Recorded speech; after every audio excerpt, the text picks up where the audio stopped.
नमस्कार, मैं हूं सौरभ कुमार और आप देख रहे हैं सनम न्यूज, जो पहुंचाए हर पक्की खबर सीधे आप तक। आइए सबसे पहले नजर डालते हैं आज की ताजा अपडेट। उपराष्ट्रपति वेंकैया नायडू हुए कोरोना पॉजिटिव, क्वारंटाइन में चल रहा है उनका इलाज। बाबरी मस्जिद विध्वंस मामले में 28 साल बाद आज आएगा फैसला, अयोध्या में सुरक्षा के कड़े इंतजाम। दिल्ली में आज कांग्रेस की बैठक, बिहार में अकेले लड़ने पर किया जा सकता है फैसला। कोरोना से स्वास्थ्य विभाग के पूर्व निदेशक कारोबारी समेत 10 लोगों की मौत। बिहार में चुनाव जीतने के लिए बाबा के शरण में पहुंचे बीजेपी चुनाव प्रभारी फडणवीस, जीत के लिए की है गुप्त पूजा। बिहार में नए डीजीपी बनाने की कवायद तेज, सरकार ने यूपीएससी को इन अधिकारियों को भेजा नाम। गुप्तेश्वर पांडे पर राउत ने फिर बोला हमला, अपने चुनावी लाभ के लिए महाराष्ट्र बिहार के लोगों को लड़ाना चाहते थे वो। माधव आनंद ने आरएलएसपी से दिया इस्तीफा, कहा कुशवाहा सिर्फ अपने के लिए ही सोचते हैं। आइए देखते हैं अब खबरें विस्तार से। उपराष्ट्रपति वेंकैया नायडू कोरोना पॉजिटिव पाए गए हैं। खुद उपराष्ट्रपति के कार्यालय ने ट्वीट कर इसकी जानकारी दी है। उपराष्ट्रपति के कार्यालय की ओर से किए गए ट्वीट में कहा गया है, भारत के उपराष्ट्रपति की कोविड-19 रिपोर्ट पॉजिटिव आई है। उन्होंने कल टेस्ट करवाया था, उन्हें कोई लक्षण नहीं है और बिल्कुल ठीक है, होम क्वारंटाइन में है। वेंकैया नायडू की पत्नी उषा नायडू की कोरोना रिपोर्ट निगेटिव आई है। बाबरी मस्जिद विध्वंस मामले में आज 28 साल बाद कोर्ट का फैसला आने जा रहा है। 6 दिसंबर 1992 को अयोध्या में विवादित ढांचा ढहाए जाने के आरोपियों के भाग्य का फैसला आज होगा। हाई कोर्ट के पुराने परिसर में स्थित सीबीआई की विशेष अदालत के जज सुरेंद्र कुमार यादव सुबह 10 बजे अपना फैसला सुनाएंगे। इस दौरान विशेष अदालत ने लाल कृष्ण आडवाणी, मुरली मनोहर जोशी व कल्याण सिंह समेत सभी 32 अभियुक्तों को उपस्थित रहने को कहा है। बिहार विधानसभा चुनाव को लेकर आरजेडी और कांग्रेस में सीटों को लेकर तालमेल अब तक नहीं बैठ पाया है। कांग्रेस कम से कम 70 सीटों पर लड़ना चाहती है, लेकिन आरजेडी 55 सीटों से अधिक देने को तैयार ही नहीं है।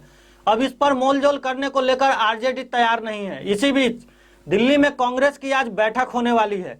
इस बैठक में ही अंतिम फैसला लिया जाएगा कि 70 सीट नहीं मिलने पर पार्टी अकेले चुनाव लड़ेगी या हर बार की तरह आरजेडी के रहमो करम पर ही चुनाव लड़ेगी। पटना एम्स में मंगलवार को बिहार सरकार के स्वास्थ्य विभाग में निदेशक रहे डॉक्टर उमेश्वर प्रसाद वर्मा की कोरोना से मौत हो गई। इसके साथ ही कारोबारी पवन कुमार समेत 10 लोगों की मंगलवार को ही कोरोना से मौत हो गई। बताया जा रहा है कि डॉक्टर उमेश्वर प्रसाद वर्मा फुलवारी शरीफ के साकेत बिहार कॉलोनी में रहते थे और एक दिन पहले ही कोरोना पॉजिटिव पाए जाने के बाद उन्हें एम्स में भर्ती कराया गया था। बिहार में विधानसभा का चुनाव जीतने के लिए बीजेपी अब कोई कसर नहीं छोड़ रही है। अब बीजेपी बिहार में जीत के लिए तंत्र मंत्र का सहारा लेने लगी है। महाराष्ट्र के पूर्व सीएम और बिहार विधानसभा चुनाव में बीजेपी के प्रभारी देवेंद्र फडणवीस रामगढ़ के रजरप्पा मंदिर में पूजा करने के बाद एक बाबा के शरण में जा पहुंचे।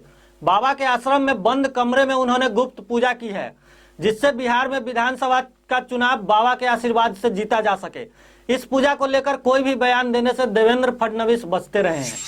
गुप्तेश्वर पांडे के डीजीपी के पद से बीआरएस लेकर राजनीति में आने के बाद डीजीपी का पद खाली हो गया है, लेकिन इस पद को भरने को लेकर सरकार ने कवायद तेजी कर दी है। सरकार ने कई अधिकारियों का नाम यूपीएससी पैनल को भेज दिया है। सरकार ने अधिकारियों की जो लिस्ट भेजी है, उनमें से पैनल 3 नामों को फाइनल कर बिहार सरकार को भेजेगा। उनमें से किसी भी एक को सरकार को चुनना है।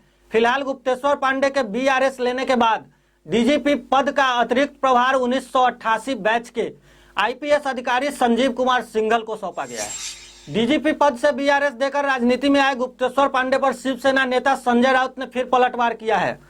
संजय राउत ने कहा कि अपने चुनावी लाभ के लिए गुप्तेश्वर पांडे बिहार और महाराष्ट्र के लोगों को लड़ाना चाहते थे, वह भी तब जब वह बिहार के डीजीपी के पद पर थे।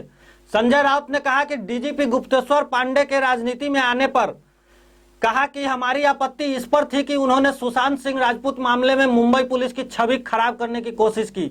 जब वे डीजीपी थे तब उन्होंने अपने लाभ के लिए पुलिस और दोनों राज्यों के लोगों के बीच दरार डालने की कोशिश की।